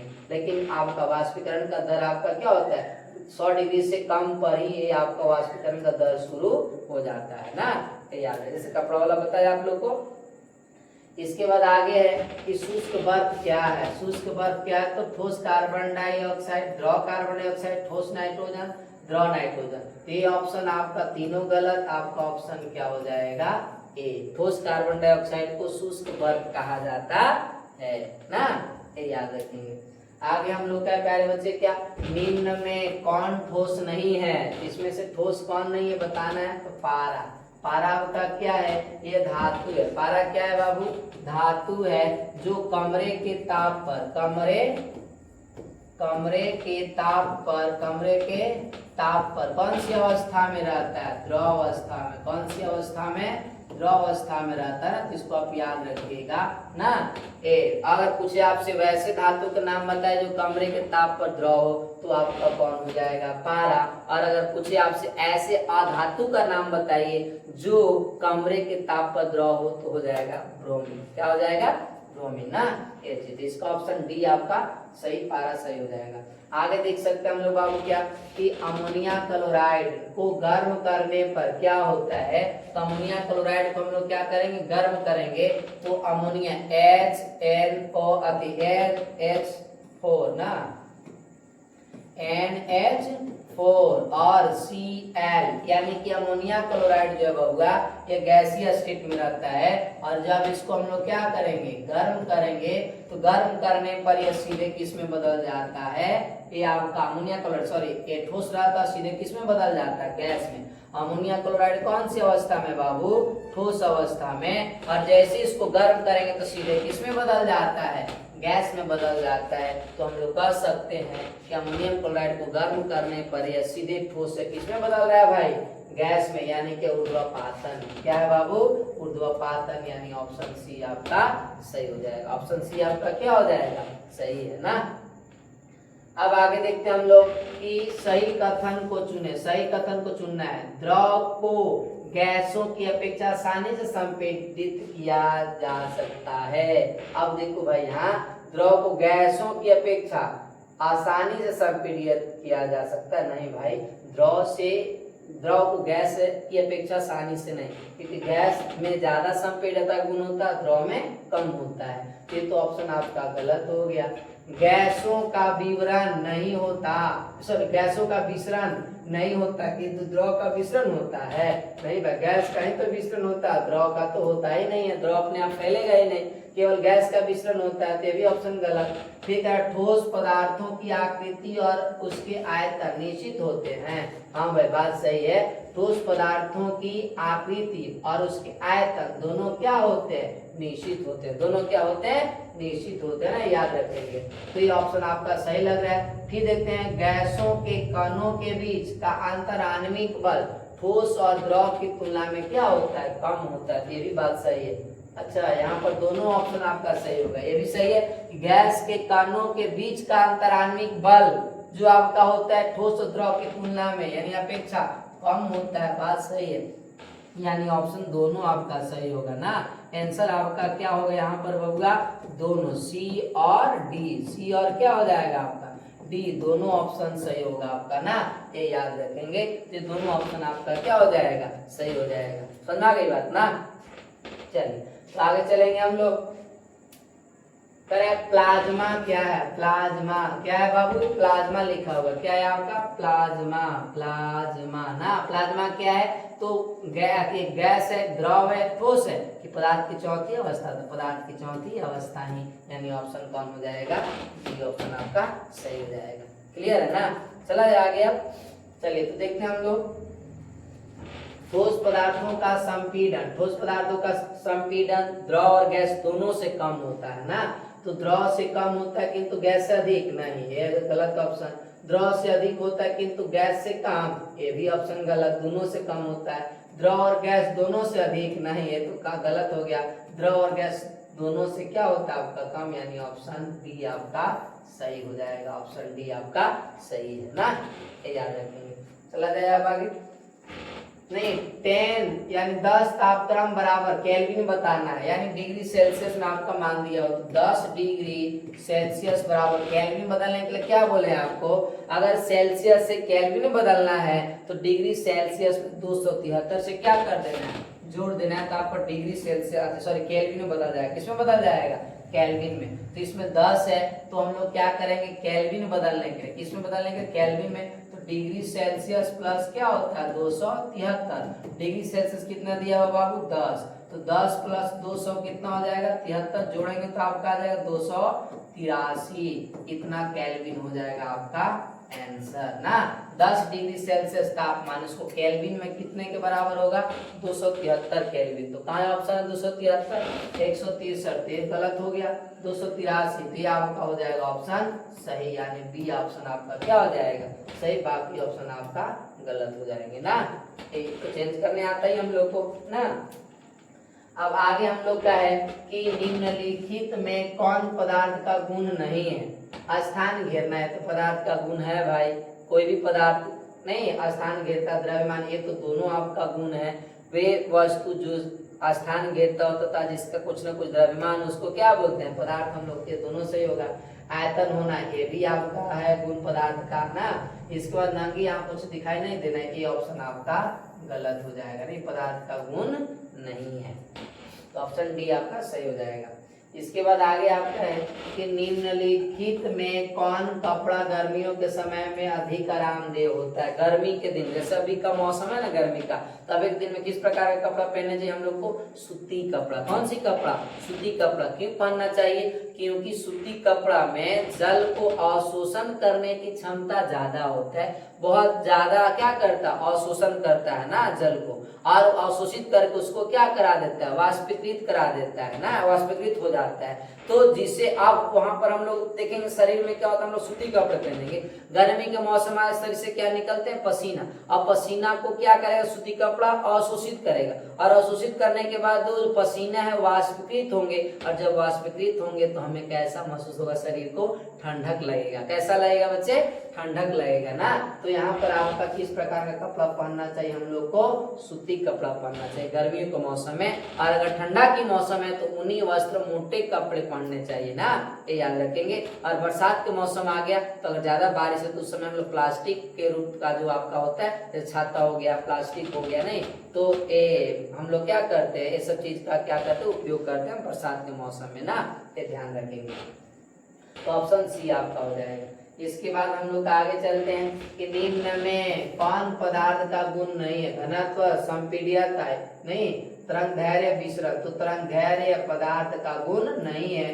तरंग धैर्य आपका किसका गुण है, ये विकिरण का गुण है बच्चे। किसका गुण है, विकिरण। किसका गुण है, विकिरण का गुण है ना तरंग धैर्य, जिसको लेमडा से सूचित किया जाता है। इसको आप याद रखेंगे कि पदार्थ का गुण कौन नहीं है, तरंग धैर्य। तरंग धैर्य किसका गुण है, विकिरण का, इसलिए ऑप्शन कौन हो जाएगा, सी आपका सही हो जाएगा। आगे चलते हम लोग, वाष्पीकरण की गुप्त ऊष्मा क्या है। वाष्पीकरण की गुप्त ऊष्मा क्या है, वाष्पीकरण में मुक्त ऊष्मा है, नहीं वाष्पीकरण में शोषित ऊष्मा है, क्वथनांक पर किसी द्रव के वाष्पित होने में अवशोषित ऊष्मा है, इनमें से कोई नहीं। कौन है आपको बताना है प्यारे बच्चे, नहीं आप एक आध क्वेश्चन आप लोग के लिए भी छोड़ते, देखते कौन कौन बच्चे इसका जवाब देते हैं कमेंट में ना। तो इसको बताना है आपको क्या कि वाष्पीकरण की गुप्त ऊष्मा क्या है, वाष्पीकरण में मुक्त ऊष्मा है, वाष्पीकरण में शोषित ऊष्मा है, या क्वथनांक पर किसी द्रव के वाष्पित होने में अवशोषित ऊष्मा है। कौन हो जाएगा, तो इसका आंसर आपका हो जाएगा प्यारे बच्चे कौन, सी, यानी कि क्वथनांक पर किसी द्रव के वाष्पित होने में जो अवशोषित ऊष्मा है उसी को बोलते हैं वाष्पीकरण की गुप्त ऊष्मा कहा जाता है। तो ऑप्शन कौन हो जाएगा प्यारे बच्चे आपका, सी ऑप्शन सही हो जाएगा ना, ये ध्यान रखेंगे। चला जाए अब आगे, चलिए। तो अब आप लोग के लिए एक आध क्वेश्चन छोड़ देंगे, तो कि आप देखते हैं कौन कौन बच्चे जवाब देते हैं ना। चलिए इसका आप लोग सभी बच्चे जवाब देंगे। जिस तापक्रम पर द्रव के वाष्प का दाब वायुमंडलीय दाब के बराबर हो जाता है उसे उस द्रव का कहते हैं हिमांक कहते हैं, क्वथनांक कहते हैं, गलनांक कहते हैं, वाष्पांक कहते हैं। ये तो आपका कोई आपका वैज्ञानिक रूप से शब्द नहीं है। वाष्पांक वाष्पीकृत होता है, वाष्पन होता है, ये तो कोई अर्थ ही नहीं, इसका गलत हो गया। गलनांक, तो गलनांक क्या है आपका, जब कोई ठोस नहीं द्रव में बदल जाता है, जिस तापमान पर कोई ठोस द्रव में परिवर्तित हो जाता है उसको क्या बोलते हैं, गलनांक। क्वथनांक हम लोग का क्या होता है बाबू, कि जब भी कोई द्रव किसमें बदल जाता है, वाष्प में, तो उसको बोलते हैं द्रव, सॉरी क्वथनांक बोला जाता है। क्या बोला जाता है, क्वथनांक। और हिमांक का मतलब आपका होता है कि वह तापमान जिस पर कोई द्रव किसमें बदल जाए, ठोस में, तो उसको हिमांक कहते हैं। हम लोग फिर से एक बार क्वेश्चन को समझते हैं कि जिस तापक्रम पर द्रव के वाष्प का दाब वायुमंडलीय दाब के बराबर हो जाता है उसे उस द्रव का क्या बोलते हैं, क्वथनांक कहते हैं। सर क्या कहते हैं कि द्रव से क्या बन रहा है आपका वाष्प, और इसका दाब वायुमंडलीय दाब के क्या हो जाता है, बराबर हो जाता है। यानी ऑप्शन कौन हो जाएगा आपका, बी ऑप्शन सही हो जाएगा आपका ना। कौन सा ऑप्शन सही होगा, बी ऑप्शन सही हो जाएगा सर ना। चला जाए अब आगे। दूध है भाई, तो सब लोगों को पता है दूध क्या है, ठोस, द्रव, गैस, इनमें से कोई नहीं, तो द्रव हो जाता है, पानी की तरह दूध होता है ना, ये चीजें। चलिए तब आगे चलते हैं हम लोग कि खाना बनाने वाली गैस की गंध किस यौगिक हो गई ना, यहाँ पर क्या होगा, यौगिक, किस यौगिक की उपस्थिति के कारण होती है। तो अब आपको पता है जब खाना बनाने वाली गैस जो होता है, गैस की जो गंध होता है, यानी खाना बनाने वाली गैस कौन है, एलपीजी। कौन है प्यारे बच्चे, एलपीजी का उपयोग किया जाता है। तो अब इसकी जो आपका एलपीजी है, सामान्यतः एलपीजी का गंध होता ही नहीं, ये आपका गंधहीन होता है। कैसा होता है बाबू, गंधहीन होता है। लेकिन अगर एलपीजी लीक करेगा तो पता कैसे चलेगा, तो एलपीजी को लीक करता है तो पता करने के लिए इसके अंदर एक अलग यौगिक भरा जाता है जो गंधयुक्त होता है, और उसी के कारण जब एलपीजी यानी सिलेंडर से गैस निकलता है तो हम लोग को कैसा महसूस होता है, गंध महसूस होता है, जिससे हम लोग को लगता है गैस लीक कर रहा है, उसको बंद करना चाहिए ना। तो आपका कौन सा यौगिक है, ethyl mark captain, methyl isocyanide, butane, आपका आइसोपेंटेन। तो ये आपका यहाँ पर एथाइल मार कैप्टेन है, इसके कारण आपका एलपीजी से क्या निकलता है बबुआ, गंध। क्या निकलता है, गंध, और हम लोग को पता चलता है गैस निकल रहा है। याद रखेंगे कि एलपीजी जो होता है वो कैसा होता है, सामान्यतः गंधहीन होता है, लेकिन एलपीजी को जब सिलेंडर में भरा जाता है तो उसके साथ एक अलग यौगिक भरा जाता है जो है एथाइल मार कैप्टेन, और यही एथाइल मार कैप्टेन के कारण गैसों से जब गैस एलपीजी लीक करता है तो हम लोग को लगता है गैस लीक कर रहा है, उसका गंध आ रहा है ना, ये चीज है, तो उसकी गंध से हम लोग पता करते हैं। समझ गए ना बाबू। चला जाए अब आगे है कि नैप्थेलिन, नहीं, नैप्थेलिन की गोली कुछ समय बाद बिना कोई अवशेष छोड़े गायब हो जाती है, ऐसा किस प्रक्रिया के द्वारा होता है। तो आपको अगर अपने हाथ पर पेट्रोल, नैप्थेलिन नहीं आदि ये सब को रखने पर ही आपका सीधे तुरंत क्या हो जाता है, गायब हो जाता है। कहाँ चला गया गायब होकर के, तो आपका क्या हो जाता है बाबू कि जब पेट्रोल और नैप्थेलिन हो गया, ये सब ऐसे पदार्थ है, तीव्र वाष्पशील पदार्थ है, तो आप हथेली पर रखेंगे या कहीं पर कोई जगह पर रखेंगे तो वह उस जगह से उष्मा को अवशोषित करेगा, और अगल बगल जितना उष्मा सबको अवशोषित करेगा, और उष्मा को अवशोषित करके खुद वाष्पीकृत हो जाता है। क्या हो जाता है, खुद वाष्पीकृत हो जाता है। तो आप वो सीधे आपका क्या हो जाता है, तो कुछ समय बाद बिना कोई अवशेष छोड़े गायब हो जाता है, प्रवाष्पीकृत हो जाता है, गैस में बदल जाता है सीधे ना, ठोस से सीधे किस में बदल जाएगा, गैस में। यानी कि क्या होता है बाबू, ऊर्ध्वपातन। क्या होता है आपका, ऊर्ध्वपातन होता है, यानी ऑप्शन कौन हो जाएगा, सी हो जाएगा। इसके बाद आपका क्या है कि किस अवस्था में अणुओं की ऊर्जा सबसे कम होती है, किस अवस्था में अणुओं की ऊर्जा सबसे कम, तो गैस में सबसे ज्यादा है तो ठोस में सबसे कम हो जाएगा, यानी ऑप्शन कौन हो जाएगा, ये ऑप्शन आपका सही हो जाएगा ना। आगे देखते हैं हम लोग, आगे हम लोग का है क्या कि वायु, क्या बाबू, वायु का ताप जैसे जैसे घटता है, वायु का ताप जैसे जैसे कुछ होगा घटेगा। तो वायु का दाब घटता वैसे वैसे द्रव का क्वथनांक क्या हो जाएगा, बढ़ेगा कि घटेगा।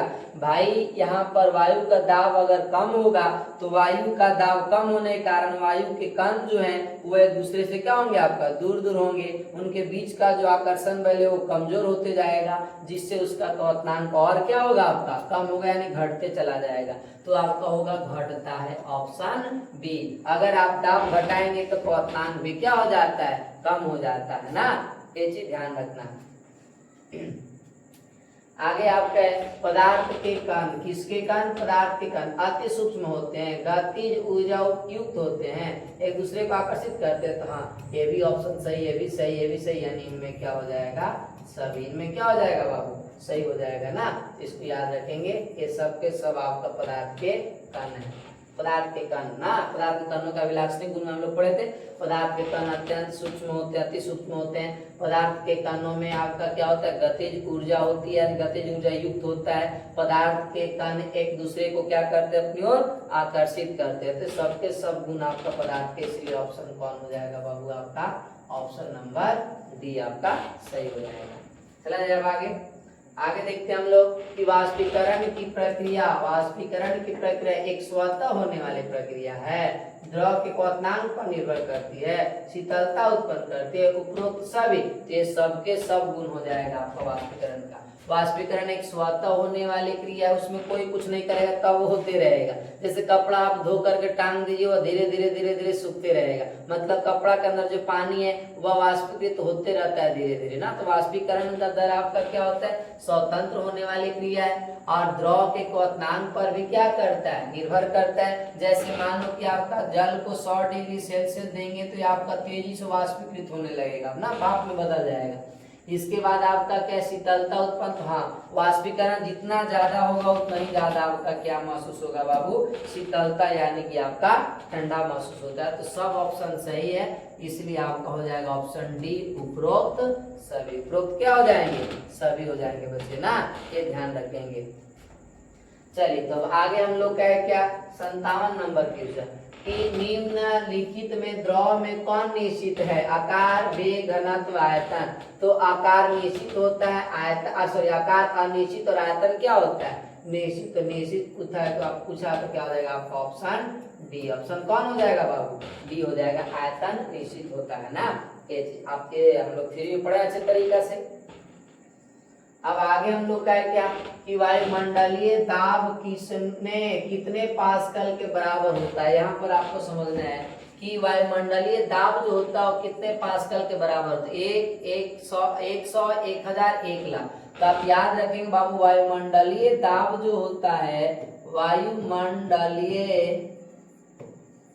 दाब ना, वायुमंडलीय दाब जो होता है वो किसके बराबर होता है, 1 ATM, 1 एटमॉस्फेरिक, 1 ATM के बराबर होता है, एटमॉस्फेरिक होता है ना ये वायुमंडलीय दाब। तो अब ये पास्कल में बताना है, पास्कल में कितना होता है, 1 ATM बराबर क्या होता है बाबू, तो 1.01325 गुने 10 के पावर 5 पास्कल होता है, इतना पास्कल में होता है। तो अब 10 के पावर 5 से गुना करेंगे तो लगभग आपका 1 लाख आएगा। लगभग क्या होगा बाबू, 1 लाख के बराबर होगा। तो इसको आप लिख सकते हैं लगभग किसके कितना होगा आपका, ये लगभग जो आपका होगा बाबू, लगभग में कितना आएगा आपका, 1 लाख। कितना आ जाएगा आपका, 1 लाख, 10 सैकड़ा, 1000, 10,000 और 1 लाख, यानी कि 1 लाख होगा। तो इसमें ऑप्शन कौन हो जाएगा आपका, डी ऑप्शन आपका सही हो जाएगा ना, ये याद रखेंगे।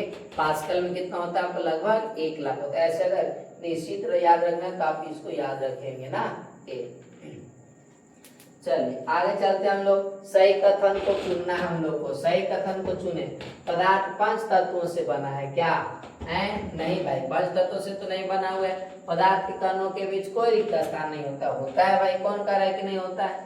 और पदार्थ कणों से बने, हाँ ये बात सही है ना, पदार्थ के कणों के बीच कोई विकर्षण नहीं होता, होता है भाई, ये भी ऑप्शन गलत हो जाएगा।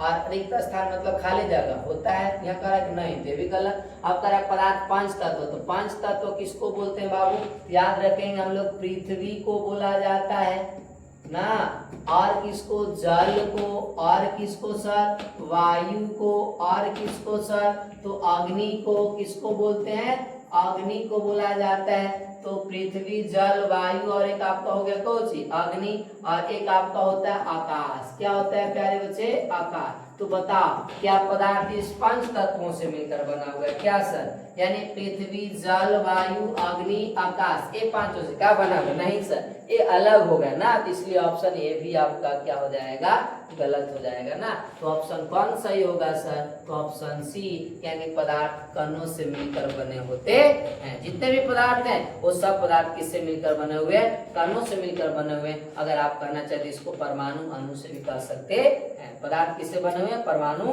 अणु से ना, या पदार्थ के पदार्थ कणों से मिलकर बने होते, ये भी बता सकते, कोई दिक्कत नहीं। चला जाए अब आगे, चलिए तो आगे चलते हम लोग कर रहे हैं धातु की बल्टी। धातु की बल्टी, जैसे बल्टी बनता है आपका धातु का, एल्यूमिनियम का, स्टील का, ये सब का बाल्टी रहता है। तो कौन सी अवस्था रहता है बाल्टी का, ये तो कोई भी बच्चा बता देगा आपका, कौन सी, ठोस अवस्था में। कौन सी अवस्था में, ठोस होता है ना। आगे हम लोग का है किसकी संपीड्यता सबसे कम होती है, तो जो ठोस होगा तो ठोस की संपीड्यता कम होती है। ऑप्शन कौन हो जाएगा आपका, ए। इसके बाद आगे हम लोग का है कि आर्द्र वायु में गीले कपड़े सूखते हैं। गीले कपड़े का मतलब क्या हुआ बाबू, कि भींगा हुआ कपड़ा धो करके आप उसको क्या करते हैं, पसार दिए सूखने के लिए। तो अब हवा कैसा हो, आर्द्र। आर्द्र वायु का मतलब क्या होता है, आर्द्र वायु ना। तो आर्द्र वायु का मतलब होता है कि वायु में पहले से ही आपका क्या चीज है, नमी है। वायु में क्या है बाबू आपका, पहले से नमी ना, नमी युक्त वायु। कौन सी वायु बाबू, नमी युक्त, यानी उसके अंदर जलवाष्प पहले से ही है। यानी कि वायु के अंदर आपका क्या है बच्चे, जलवाष्प। वायु में क्या है आपका, जलवाष्प। वायु में पहले से ही क्या रहता है आपका, पहले से ही जलवाष्प रहता है। जलवाष्प, जलवाष्प, अरे जलवाष्प, जलवाष्प रहता है ना पहले से, तो उसको बोलते हैं आर्द्र वायु बोला जाता है ना। वायु के आर्द्र वायु किसको बोलते हैं, जब वायु में आर्द्रता की मात्रा हो, यानी जलवाष्प की मात्रा हो, तो उसको क्या बोला जाता है, आर्द्र वायु। इसमें भाई पहले ही से ना जलवाष्प है, यानी जल के बूंदे तो पहले से ही है वायु के अंदर। अब उस वायु में अगर सूखना होगा तो कपड़ा क्या होगा आपका, जल्दी सूख जाएगा क्या, नहीं सर, उसमें टाइम लगेगा, यानी विलंब से। ऑप्शन कौन हो जाएगा सर, ऑप्शन ए आपका सही हो जाएगा। जैसे भी बरसात का मौसम अगर जब होगा तो उस समय आपका जो हवा होता है वो कैसा रहता है, आपका आर्द्र वायु होता है, तो इसलिए बरसात में जल्दी कपड़ा सूखता नहीं। समझ गया ना, ये याद है, तो विलंब से सूखता है। आर्द्र वायु में गीले कपड़े कैसे सूखते हैं, विलंब से। अगर हवा ये अगर तेज हो जाता है तो आपका जल्दी सूख जाता है ना, ये याद रखेंगे। चलिए अब आगे वह ताप जिस पर ठोस द्रव में परिवर्तित होता है कहलाता है। फर्स्ट क्वेश्चन में हम लोग देखे थे कि ठोस द्रव में कुछ हो जाता है, बदल जाता है, उसको क्या बोला जाता है, द्रव, सॉरी तापमान पूछ रहा है ना, द्रवनांक, प्रक्रिया नहीं पूछ रहे हैं, तापमान पूछ रहा है। तो द्रवनांक हो जाएगा, क्वथनांक हो जाएगा, क्रांतिक ताप हो जाएगा, क्रांतिक बिंदु हो जाएगा। तो आप याद रखेंगे यहाँ पर क्या होगा प्यारे बच्चे, कि वह ताप जिस पर कोई ठोस द्रव में परिवर्तित हो जाता है तो उसको बोलते हैं द्रवनांक। क्या बोलते हैं, द्रवनांक या गलनांक बोलते हैं। द्रवनांक या क्या बोलते हैं प्यारे बच्चे, गलनांक, यानी मेल्टिंग पॉइंट जिसको बोला जाता है ना, याद रखेंगे, याद रहेगा ना। चलिए तो आगे चला जाए, चला जाए सर। हाँ, अब अस्पंज, अस्पंज क्या है, तो अस्पंज ठोस द्रव गैस, इनमें से कोई नहीं, तो अस्पंज ठोस है। अस्पंज क्या है बाबू, ठोस है। अब कैंसर स्पंज तो दबाने से दब जाता है, लेकिन दबाने से दबता है, फिर उसको छोड़ेंगे तो फिर अपनी आप निश्चित आकार में आ जाता है, इसलिए आपका स्पंज क्या है बाबू, ठोस है। स्पंज क्या है आपका, ठोस है। इसके बाद आगे चल के हम लोग 65 नंबर में पदार्थ का अवस्था परिवर्तन कैसे होता है। पदार्थ की अवस्था कैसे परिवर्तन होगा, तो तापमान में परिवर्तन करने पर, दाब में परिवर्तन करने पर नहीं, एक दोनों में परिवर्तन करने से उसकी अवस्था क्या हो सकती है, बदल सकती है। तो कह रहा है तापक्रम में परिवर्तन से, हाँ ये भी सही है। दाब में परिवर्तन से, हाँ अगर तापमान बढ़ाएंगे, तापमान क्या करेंगे, जैसे मान लो तापमान, ठोस पदार्थ है, अगर ठोस का ताप क्या कर दिए बाबू हम लोग, बढ़ा दिए ना, ये अधिक क्या किया बाबू, आपका तापमान बढ़ाते जा रहे हैं, उच्च करते जा रहे हैं, उच्च यानी तापमान बढ़ा दी, इसका ताप बढ़ा दिए, और तो ये कौन बदल जाएगा, द्रव में, द्रव का और तापमान दिए तब ये किसमें बदल जाएगा, गैस में, यानी तापमान बदल रहा है तो अवस्था बदल रहा है ना। इसी प्रकार आप बबुआ मान लो कि आपका गैस है, क्या है, गैस, तो गैस है, अब इसका दाब क्या करेंगे हम लोग, यहाँ पे लिख देते हैं, ये आप ध्यान रखेंगे इसको। अगर यहाँ पर अब तापमान कम करके और इसको क्या करेंगे, दाब बढ़ाया जाएगा ना, तो दाब बढ़ाने पर गैस किस में बदलेगा, द्रव में, और अगर दाब बढ़ा देंगे तो द्रव से क्या बन जाएगा बाबू, आपका ठोस। तो यानी कि तापमान में परिवर्तन होने पर भी अवस्था बदल सकता है, दाब में परिवर्तन से बदल सकता है, तापक्रम बढ़ने तथा दाब घटने पर, हाँ तापक्रम बढ़ाएंगे और दाब को क्या करेंगे, घटाएंगे, तब वो अवस्था में क्या हो जाएगा, परिवर्तन, यानी कि इनमें क्या हो जाएगा, सभी ऑप्शन डी आपका सही हो जाएगा, डी ऑप्शन क्या हो जाएगा आपका सही हो जाएगा प्यारे बच्चे ना। क्लियर है, चलिए तो क्लियर है सर। अब आगे हम लोग देखते हैं कि वायुमंडलीय दाब 1 केजी द्रव को उसके द्रवनांक यानी गलनांक पर गैसीय अवस्था में परिवर्तित करने के लिए आवश्यक उष्मा को क्या करते हैं, तो द्रवीकरण उष्मा, नहीं ये उष्मा होगा, द्रवीकरण उष्मा नहीं सर, ये गलत हो जाएगा, वाष्पीकरण की उष्मा नहीं सर, द्रवीकरण की गुप्त उष्मा नहीं सर, वाष्पीकरण की गुप्त उष्मा, यानी कि ऑप्शन कौन हो जाएगा आपका, डी ऑप्शन सही हो जाएगा। क्लियर, चलिए अब हम लोग का 67 नंबर क्वेश्चन, दाब बढ़ाने पर किसी द्रव का क्वथनांक क्या हो जाता है, अगर दाब बढ़ाएंगे तो क्वथनांक भी क्या हो जाएगा, बढ़ जाएगा, दाब घटा दाब को क्या करती है, बढ़ा दी, पूरा ज्यादा दाब लगा, तो दाब ज्यादा लगाने से द्रव के कण एक दूसरे के क्या आ जाएंगे, नजदीक आ जाएंगे, तो उसका क्वथनांक क्या हो जाएगा, बढ़ जाएगा। और अगर दाब को घटा दिए तो दाब घटाने से द्रव के कण दूर दूर हो जाएंगे, और दूर होंगे तो उसका क्वथनांक क्या हो जाएगा, कम हो जाएगा, यानी दाब को बढ़ाने पर द्रव का क्वथनांक भी क्या हो जाता है प्यारे बच्चे, बढ़ जाता है, यानी ऑप्शन कौन हो जाएगा, ए ऑप्शन आपका सही हो जाएगा। क्लियर है, चलिए आगे देखते हैं हम लोग। आगे आपका 20 डिग्री सेल्सियस का मान केल्विन स्केल में होगा, तो हम लोगों ने अभी जस्ट पढ़ा बाबू कि अगर केल्विन बदलना हो तो हम लोग को डिग्री सेल्सियस का मान यानी कितना डिग्री है, 20 डिग्री सेल्सियस में 273 को ऐड कर देना है, तो आपका 200 कितना हो जाएगा, 93, कितना हो जाएगा आपका 93 केल्विन, यही आपका हो जाएगा आंसर, ऑप्शन आपका कौन हो जाएगा, सी ऑप्शन आपका सही हो जाएगा ना, 293 केल्विन। क्लियर है, चलिए तो आगे चलते हैं हम लोग। अब देखिए हम लोग का आगे यानी कि सेकेंड लास्ट क्वेश्चन है ना, गैस के कणों द्वारा बर्तन पर आरोपित बल क्या है, गैस के कणों द्वारा बर्तन पर आरोपित बल क्या है, गैस का दाब है, गैस की संपीड्यता, विसरण है, संपनन है ना, तो ये आपका संपनन नहीं संघनन ना, लेकिन ये तो आपका नहीं होगा, विसरण भी नहीं होगा, गैस की संपीड्यता भी नहीं, आपका गैस का क्या हो जाएगा बाबूगा, दाब, यानी ऑप्शन क्या हो जाएगा, ये गैस का जो आपका दाब है वह आपका बर्तन की जो सतह है उस पर आरोपित होता है ना, आरोपित बल को हम लोग क्या बोलेंगे, गैस का दाब। गैस में क्या होता है, दाब लगाता है नहीं, इसलिए गैस को जब भरा जाता है तो उसमें उच्च दाब के लगा करके गैस को किसी भी बर्तन में भरा जाता है, क्योंकि गैस के कणों के बीच आकर्षण बल कम होता है, जिसके कारण कण एक दूसरे के क्या होते हैं, काफी दूर दूर होते हैं, समझ गए ना। चलिए आगे हम लोग का लास्ट क्वेश्चन है अब भाई, आपका किसी ठोस पदार्थ का द्रवनांक उसके द्रव रूप का होता है, क्वथनांक होता है, हिमांक होता है, क्वथनांक या हिमांक हो सकता है, वाष्पमांक होता है, कौन होगा आपको बताना है।